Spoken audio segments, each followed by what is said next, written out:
হাড়ভাঙা খাটুনির পর নিম্ন আয়ের মানুষগুলো প্রশান্তি খোঁজে ভাতের প্লেটেই। স্বল্প খরচের আশায় হরহামেশাই ফুটপাতের হোটেলেই আহার করেন তারা। আর তাদের জন্যই রয়েছে গরিবের হোটেল। রমনা থানার বিপরীত দিকে জাতীয় রাজস্ব বোর্ডের পাশেই এই হোটেল মাত্র ২০ থেকে ৩০ টাকায় পেট ভরাচ্ছে খেটে খাওয়া মানুষদের। দুপুর হওয়া মাত্রই এখানে ভিড় বাড়তে শুরু করে।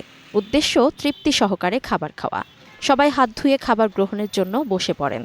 তাদের মাঝে খাবার পরিবেশন করেন হোটেল মালিকসহ কর্মচারীরাও।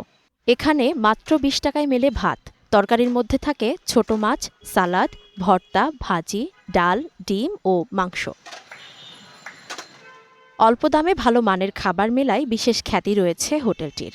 দুপুর ছাড়া সকাল ও রাতে চলে খাবারের আয়োজন। খোলা থাকে সকাল ৭টা থেকে রাত ১২টা পর্যন্ত।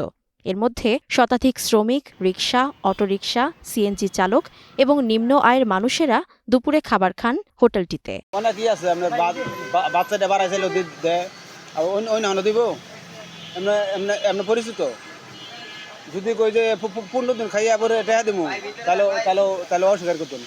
এমনি তো আপনার তো বড় লোক আইতো না। দোকান যদি না থাকতো তাহলে আমরা মনে করি যে বড় বড় হোটেলে খাবার খাবো। গরিব মানুষের খাওয়া সীমিত পয়সার জন্য যেটা স্বাদ লাগে ওইটাই ভালো। ওই বড় হোটেলের চাই এখানে ৩ গুণের ১ গুণ। এটা হলো গরিবের হোটেল, কম দামে মান ভালো, খাওয়া ভালো। এখানে প্রায় ২ বছর খাচ্ছি, ১ না ২ বছর খাচ্ছি। এটা গরিবের খাওয়ার হোটেল, এটা টাকা কম নেয়। হোটেলের বাবুর্চি জহির মজার এসব খাবার রান্না করেন আর কাস্টমারদের সযত্নে খাবার খাওয়ায় কর্মচারীরা। আল্লাহর মধ্যে পাক পরিষ্কার আছে, আল্লাহর মধ্যে মানে নিজের সাধ্য যাদের কুলা পাক পরিষ্কার এদের। আমি এই হোটেলে 3 বছর ধরে যাবত কাজ করছি। মানে রিক্সাওয়ালারা, অটোওয়ালারা, সিএনজি ওয়ালারা খাওয়া দাওয়া করে। এখানে আপনার ভালো মনের খাবার পাওয়া হয়, অনেক ধরনের খাওয়ানো হয় এবং খেয়ে শান্তি পায়। কারো কাছে খাবার কেনার টাকা না থাকলেও ফ্রিতেই খাওয়ান হোটেল মালিক।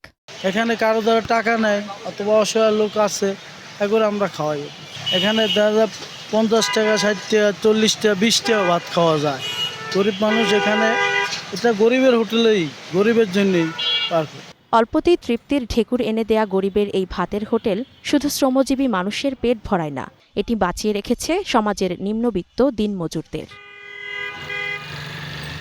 ইসমত আরা অনু, গ্রিন টিভি, ঢাকা।